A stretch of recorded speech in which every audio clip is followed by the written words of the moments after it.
What's going on, everyone? Talen here, and welcome to another DC Unchained video. Alright, so in this one we're going to be looking at Supergirl's new skin here. So we have the indoctrinated Supergirl.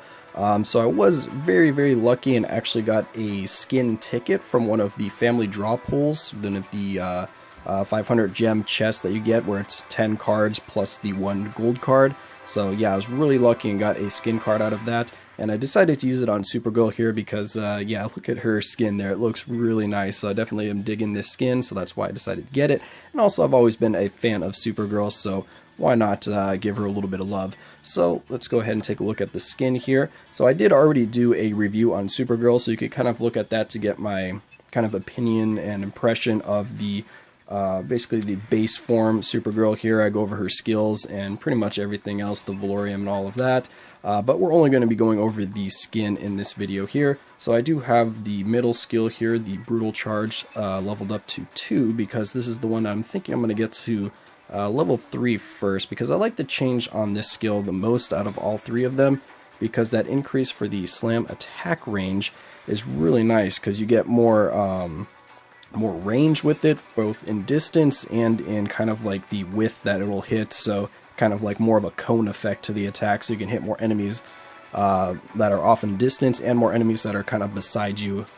So it really seems to help out for kind of getting more of the enemies with the attack. So I really like that, because with the skin here, she is more of a kind of like a boss killer pretty much, because she's more single target than AoE. So basically leveling up her skills here, especially the Cold Kiss and the Brutal Charge here, helps with getting more enemies, so it helps with more AoE and more kind of just broad range on the skills. Whereas this one, when you level it up, it still is more of just a single target. You do get more of kind of like a initial AoE for the kind of knockdown of the enemy, and then you also get more debuffs applied as you level this skill up, which this skill is definitely really powerful, especially for bosses, because you get nice burst damage out of it. But the other ones I'm using right now are because I want to get more AoE out of her. So yeah, let's go ahead and take a quick look at her stats. So I'll show this even though they are in the other video.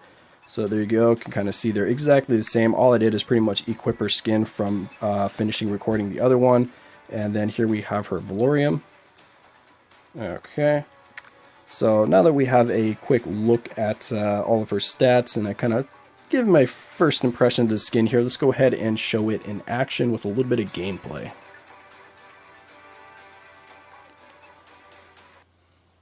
Alright, so here we are at the streets of Gotham in the Hell difficulty for Unchained, so we're going to go ahead and hop into this here and see how well she can do with her skin now. This is the one that I used, of course, when I did the testing or the review without the skin, and it took her about a little over 3 minutes, if I remember correctly. So we're going to see if she's any better or worse with her skin here. And actually, I think this is the exact stage that I got last time, so this will be a really nice comparison. Gotham Stage 2, or number 2, whatever it is. And right now I do have a tactic equipped on her so that she'll only use her EX skill when there's a boss present. So if I want to use the EX skill, I'm actually going to have to use that manually. But besides that, we're going to leave her on auto here.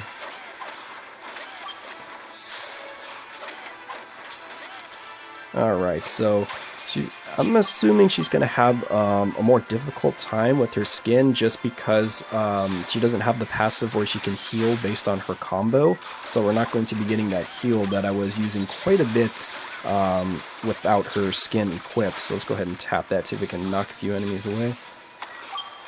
So I'm thinking that's going to hurt her survivability, because she is a little bit squishy. She takes a lot of damage. And as you can see there, her health is starting to melt quite a bit. So definitely missing that heal.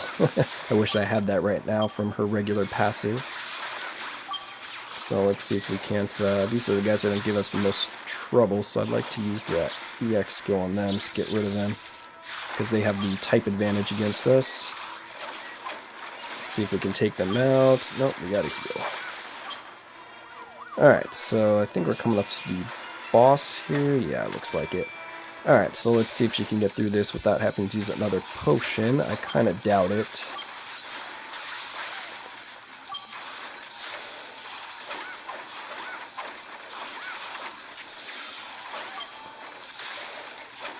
Alright, so far so good. We cleared out all of the first wave of ads. Now we got the boss. Oh, we missed her with the EX, or missed him with the EX. Alright, now we got the second wave of ads. Probably gonna have to use our potion here.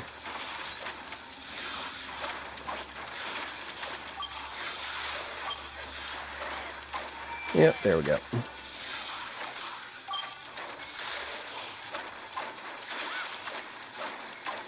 Alright, so yeah, I'm definitely noticing a lack of survivability with the uniform compared to without the uniform. And like I said, it's only because of that heal that she's getting from her passive without the skin.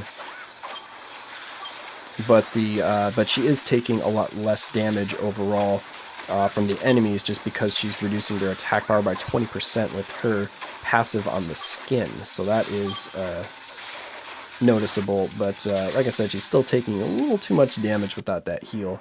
So let's see how long that was. So without the skin, it was about 3.5 minutes or something, and with the skin, it's 2 minutes and 42 seconds, which is a new record, so definitely faster than whoever my fastest clear was before her. So yeah, so definitely more damage with the skin here, so I'm happy with that. But like I said, it looks like a little bit less survivability without that heal. You do have more damage, and she's a lot better for kind of like single target attacks with the skin here, and that's going to be a lot more emphasized in like PvP content, because I think that's what this skin is definitely going to shine in. So let's go ahead and do a few fights there and see how it performs.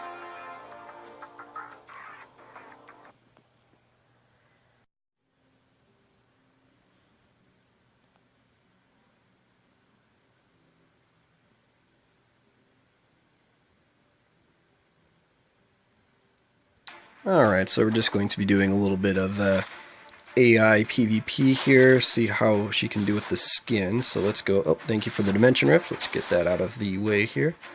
Go ahead and switch to our skin, see if we can hit him right away with an EX. Nope, we got, well, we still stunned him, but we didn't actually hit him with the skill.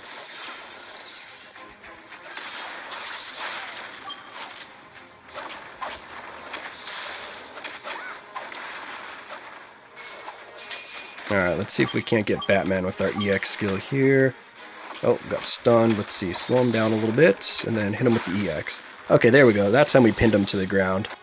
And yeah, as you can see, if you actually get them pinned to the ground, yeah, that EX skill is pretty nasty, because there's not much they can do about it. They can't switch because they're stunned or in a grab, basically. And the EX skill does a lot of damage with the laser beam, and then the kick at the end is what has the most damage on it. And then if you have it leveled up, of course, it's going to reduce their attack as well. And I think at level 3, does it reduce their defense? I'm not sure, but I know for sure it at least reduces their attack power, so even if they do survive it, they're going to be a little bit weaker. But it is definitely a very strong finishing move, and it looks like you want to use the cold breath before that to kind of slow that down a little bit to make sure that you actually land the EX skill, because as you saw with the first time I tried using it, it pretty much she just like kicked the ground and stunned Superman, but she didn't actually kick him down enough to where she could actually fully continue the skill. So you definitely want to make sure that you line it up well, because the skill does whiff quite a bit, similar to what happened with that Superman. You will get the stun like 90% of the time, but pretty much like 60% of the time the skill, or well, 60% of the time the skill will go all the way through. Like 40% of the time I find that it is missing unless you make sure that you line it up correctly. But anyway, that was just kind of a quick look at Supergirl's skin here. I do like the skin overall, but I'm not sure if I would really spend a skin ticket on it if you're kind of just waiting for the next uniforms or next skins that will come out. I definitely think there are better options. Like I said, I just got this skin because I just really like the way it looks, and I like Supergirl.